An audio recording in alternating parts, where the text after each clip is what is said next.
two forms of a quesadilla that we're going to do today. One leaning towards the keto diet, and that quesadilla base, or that tortilla base, is actually made with egg whites and almonds.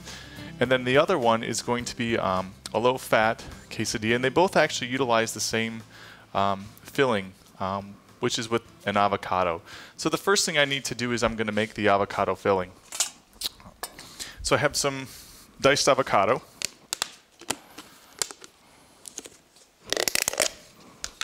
And avocado tends to oxidize or turn brown.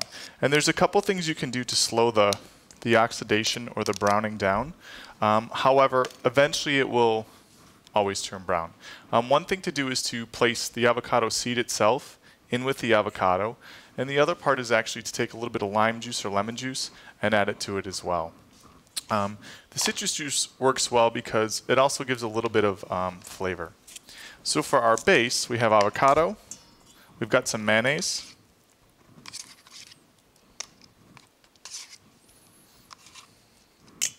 and we have a little bit of olive oil.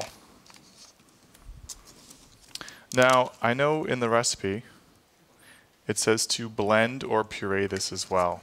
So at home, you could use your blender, if you have a food processor or one of those little KitchenAid wand mixers, but a fork works very well, and also does a mixer. You could easily throw this in a mixer with a whip attachment and blend it all up. So what I'm going to do today is I have a fork, and I'm just going to mash it all up.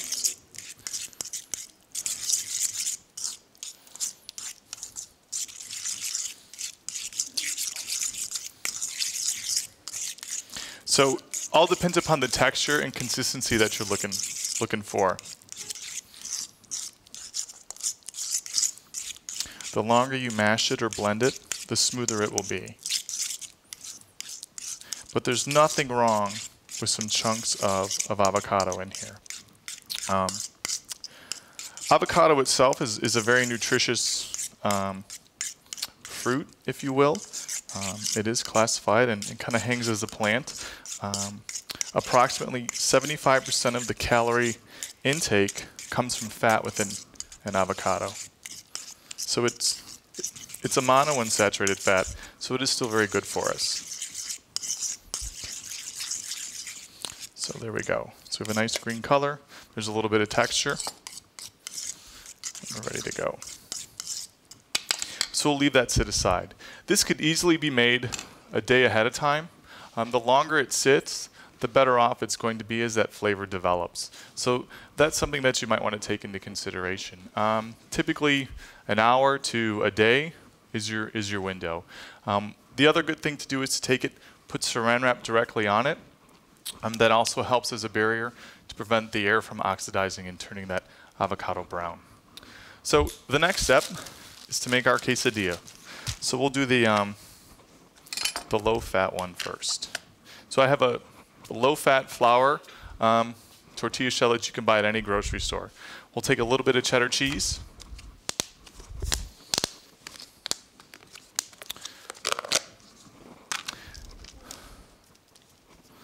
It's going to go right in the middle. Now this is a sharp cheddar, which is good. You can use a medium or a mild, or personally I like extra sharp. I like that pungentness of it. We'll fold it over.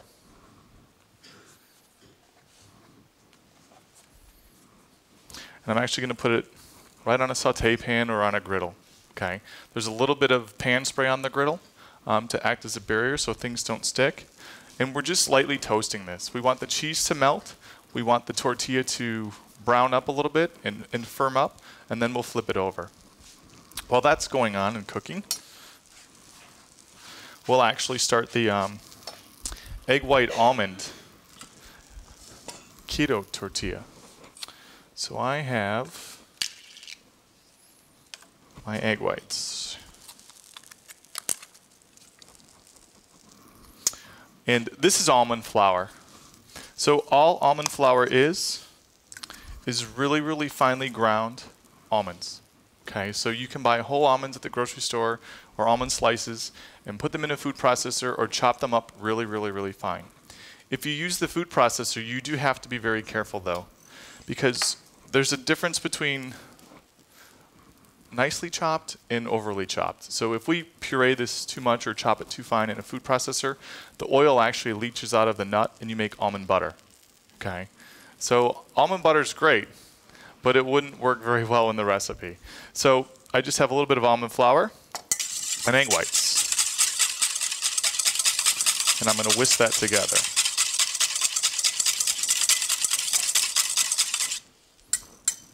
So the recipe makes 1 tortilla for you. So we're going to heat up our non-stick saute pan, and I'm actually going to put in just a little bit of butter as well. The fat is going to be our barrier for the egg white, so it doesn't stick. I have a little bit of clarified butter here today, but you could use regular butter. The difference between clarified butter and regular butter is when butter has been clarified, the milk solids have been removed. So by removing the milk solids, we allow this to actually tolerate more heat or increase the smoking point so it doesn't burn. If we were using whole butter, which is perfectly fine, we just have to, I'll say, watch it a little bit more. By all means, you could use vegetable oil or an olive oil for this as well. Olive oil will impart a little bit of olive flavor to it, but all depends upon what you want the end result to be. So we'll flip that over. I'll melt my butter. We'll be ready to go. Any questions so far? Okay. It's just like class. It's just like class. Sure. It's that's a good question. I think it's a gram of egg white to a half a gram of flour. I have the recipe. I'll be happy to email it to you or send it to you. But the egg white is the more prevalent because that's your protein, which is going to coagulate, and the almond is there to give it structure. So it's probably a 2-to-1 ratio, approximately. Okay. So now we're going to take it, and it's going to go in.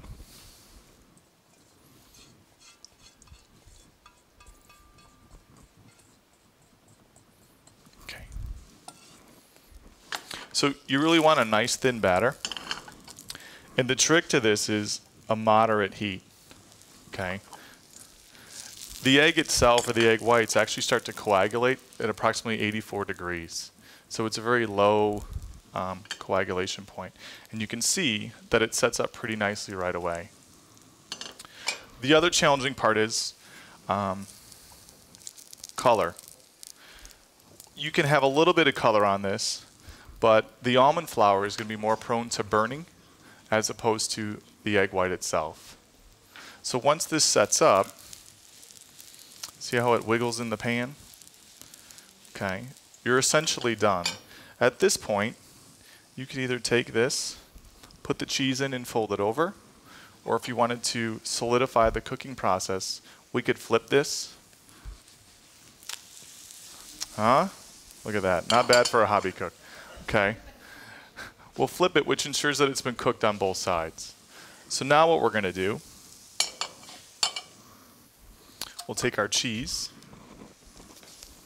Once again, put a little bit in here.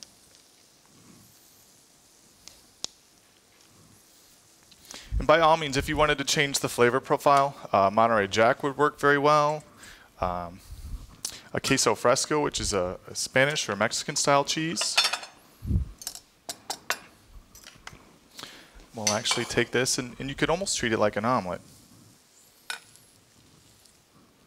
Okay. So as I fold this over, we'll get rid of this. The heat from the egg in that tortilla base is going to melt the cheese. So it's still continuing to cook and melting it throughout that process. So now comes the fun part. Take a little bit of our avocado.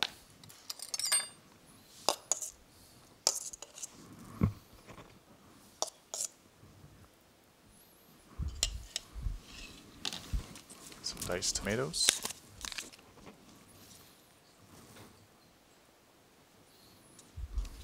some scallions. Okay. So there's one. For this one, we could do it almost the same way. We'll actually cut this one.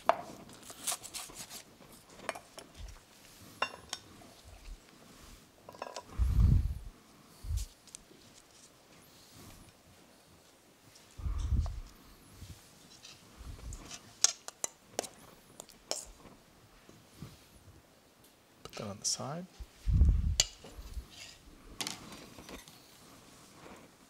Some scallions as well. The tortillas for the quesadillas can also be made a day in advance. So you can make the egg white or the flour tortilla and they will hold in the refrigerator perfectly fine. My recommendation is for the flour tortilla, go ahead and make them, and right before service, toast them off. And you could even cook these in the oven or bake them in the oven if you're looking for a little bit more of a healthy alternative. For the egg white, same thing. You'll have to make that base, put it in a tray to cool. You could fold them and then reheat it in the oven as well. The challenging part with this one will be the longer that bakes, the drier it's going to become. So the firmer and essentially more rubber-like or overcooked it could become. So it only takes just a few minutes. So, are there any questions? Okay. Great, here's the fun part. I'm gonna walk back, we're gonna grab it. My students have made several varieties and we'll be happy to share our samples with you. Question in the back? No? Okay, great. Well, thank you for the opportunity.